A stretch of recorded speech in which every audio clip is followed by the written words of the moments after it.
Let's talk about methods. Methods don't manifest. I know, you're probably like, oh, methods helped me. Yeah, keyword helped you. But you know what manifests? You do, not the methods. You are the key. The methods are not the key. Your mind is the key. Your mindset is the key. The point will always be whatever you assume to be true is what's going to be true.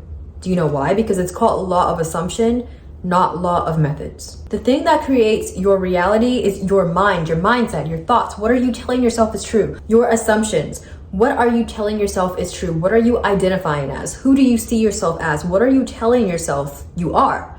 What are you telling yourself about yourself? What are you telling yourself about the situation? What do you think is true of the situation? What do you think is true of yourself?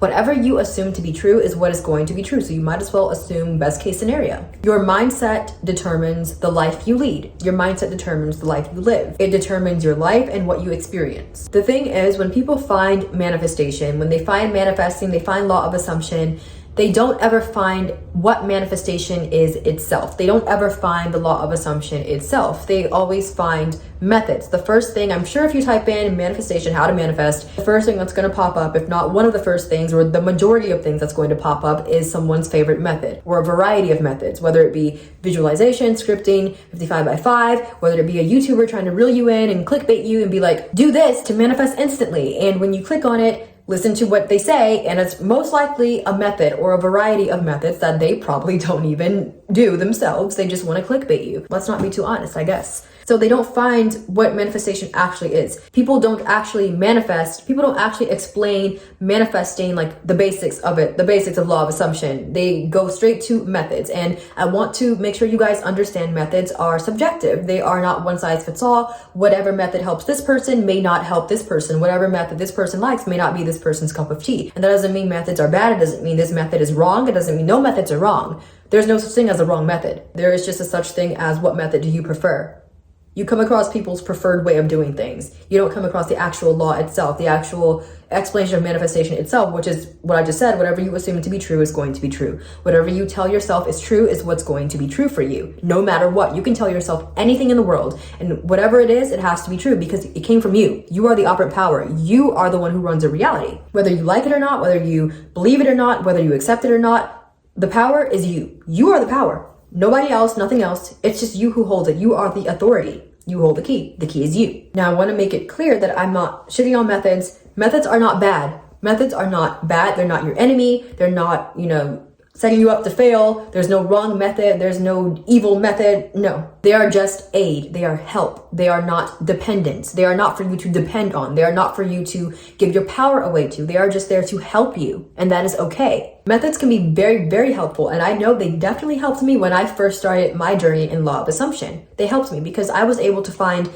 my method, not right away, but kind of right away, meaning I didn't have to coach hop so much to find the right method that worked for me. I'm fortunate enough to not have gone through, to have found law of assumption, first of all, before it was popularized or before everyone started getting into it and giving their 2 cents, which is kind of dangerous nowadays because they are confusing law of attraction with law of assumption for the sake of views and clout, and they don't truly understand it. And it's kind of just really aggravating to watch because you're confusing people and people just want to get their lives together. But here you are, scamming people for $1. But anyway, I don't want to say methods don't work because they definitely do work and they definitely helped me, and methods are the reason why that I am here today and I don't have to do methods anymore because I used a method to really help myself understand how the law of assumption and manifestation works, and because of that, I don't need it anymore. My favorite method was saturation and erotic affirming to drill in the fact that this is how it is for me now. This is how life is for me now. Methods can be very helpful, especially for beginners, and not even just beginners, but for people in general, just people who need the extra aid, need the extra help. They have a bit of trouble staying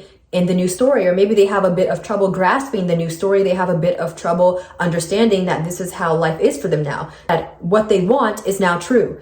And there's nothing wrong with that. They could have a bit of trouble staying in that mindset that, hey, this is my life now. This is true for me now. And it can also be very helpful for people who need the extra help to normalize that this is how their life is now. Like I just said, they need to get used to what is now true for them. They need to get used to having what they want. They need to get used to the fact that this is now how life is for them. This is now their truth. This is now what they are experiencing, especially if they have been living the opposite for so long. For example, if someone has grew up poor and they grew up with a poor family, and they've never really had money in their lives. They've never touched money. They've never touched their own money. They've never experienced the beauty of being wealthy. They've never experienced that. And suddenly they want to manifest being rich. So they can tell themselves, yeah, I'm so rich now. I'm so happy. I'm rich. I'm so wealthy. I love being rich. And although you can argue that if you understand that you are truly creator of your reality and you are operant power, whatever you want to call it, you're the author of your life, the director of your reality, and the main character, the producer, whatever, you are in total control. You can argue that if you truly understand that, then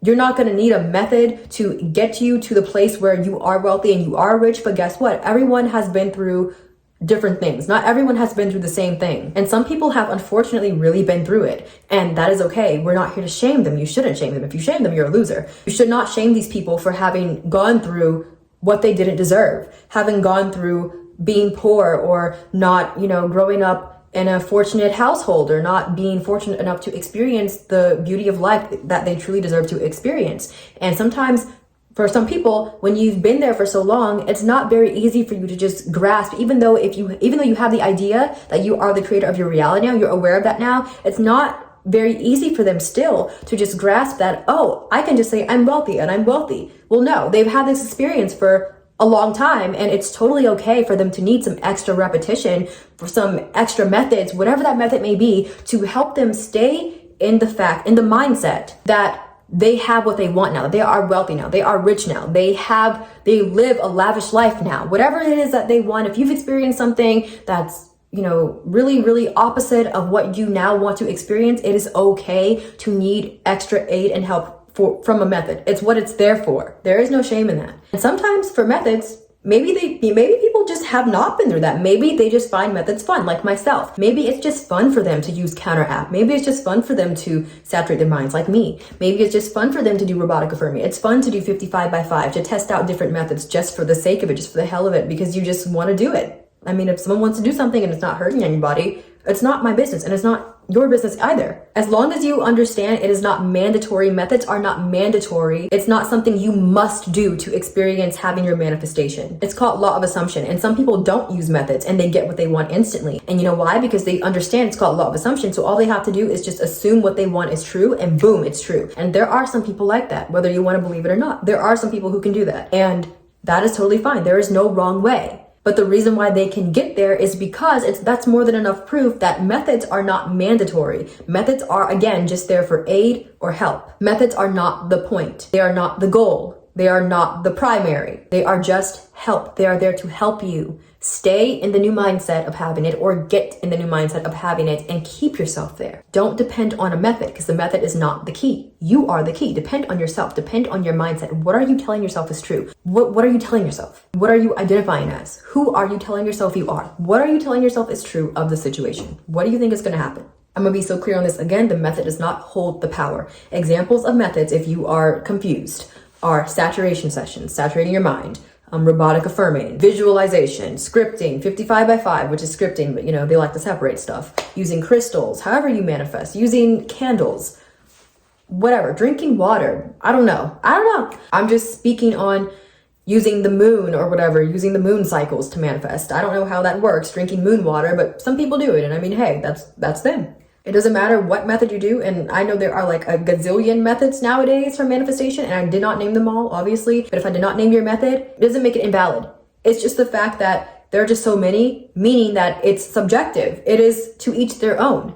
And whatever method you choose, whatever one you do, they are not wrong. You just need to understand that they are not the point. The point is you. Whatever you tell yourself is going to be true. If you assume the methods work, then they're going to work. Because again, it's called law of assumption. You know why your preferred method works? Because it's called law of assumption, and that's what you think is going to work best for you. And there is nothing wrong with that. But do you see how that works? The method only has power because you give it to them. If someone wanted to do 55 by 5 and That's their go-to method, right? That's their method. It always works for them, never fails. If they were to start thinking as if that method does not work, if they were to assume that the method does not work, it's horrendous, it just doesn't work, this one day just up and decide it doesn't work, I hate it never works for me, it doesn't work for me anymore, it's just awful for me, I hate it doesn't work, then guess what they're going to experience? That method's going to stop working for them. It's not going to work for them anymore because that's their assumption. It's called law of assumption. It's whatever you assume to be true is true. And it doesn't matter what it is, whatever you assume to be true, it has no choice but to be true. Someone could wake up suddenly, for whatever reason, one day and just be like, robotic affirming never works for me. It doesn't work for me anymore. It doesn't work for me. I hate it. It doesn't work for me. It applies the same to everyone. The biggest robotic affirming advocate could wake up one day and suddenly be like, it just doesn't work for me anymore. And because that's their assumption, that's what they're going to experience. While robotic affirming worked for them before, because they have the assumption that it doesn't work for them now, it's not going to work for them anymore. You know why? Because the methods don't hold the power. You hold the power. The fact that it stopped working is because of them, their assumption. The fact that it did work in the first place is because their assumption. Whether it be they truly think it's going to work for them, or they have watched so many videos and read so many success stories about it working for other people that they just automatically cling to the fact that, yeah, this is the method, this is the one, and it's going to work. That's an assumption. And yes, because they have that assumption, they think, oh yeah, it worked for everyone else, so it has to work for me. It's going to work for them. And guess what? I'm saying this again to get you guys to understand it is all in you. You are the key. You give power to the methods don't give power to you, which is why maybe some of you think drinking moon water is stupid. And so if you drink moon water and you think, oh, this method's not going to work, it's so stupid, then guess what? It's not going to work for you because you think it's stupid and you think it doesn't work. People put so much power into methods that they forget the entire point. And again, the point is, I will say it until y'all get it. It is whatever you think is true is going to be true. Whatever you assume to be true is what's going to be true, no matter what. It's called law of assumption. So you can assume anything in the world, and whatever you assume has to become true, period. That's just how it works. It's just how life works. Doesn't matter if you are aware of law of assumption, if you are aware of manifestation, of conscious manifestation, it was still working this way before you even found out about it. Now you're just aware. And now that you're aware, you're probably confused because you're like, oh, I create my life. Before you weren't aware, so it was easier, even though you were still doing it, but now you feel pressured for whatever reason. And one last thing, I want to tell you guys that no matter what method you do, again, I want to reiterate, nothing is wrong. There is no such thing as a wrong method. I know, like I said, some people think that this method is stupid and this method is dumb and you don't need to do this method and this method is a waste and it's a waste of time. But guess what? If you like that method and it works for you and you want to do the method and you feel comfortable with it and it helps you, then ignore these people. Ignore them and continue to do your method. If you like to drink moon water, if you like to, I don't know, if you want to write 55 by 5, 100 by 10, whatever, until your hand hurts because it works for you, go ahead and do it. If you want to drink moon water, if you want to, drink crystal water, whatever it is that people use as a method, then you do you. If it works for you and it makes you feel comfortable and it is your preferred way of doing things, then you do you. Don't let anyone tell you that this method is wrong because they don't like it. Who cares what they say? It's called law of assumption. Your thoughts create, not their thoughts create. So they're invalid immediately, like automatically invalid, null and void. Whatever works for you, works for you. Thank you guys so much for watching and bye.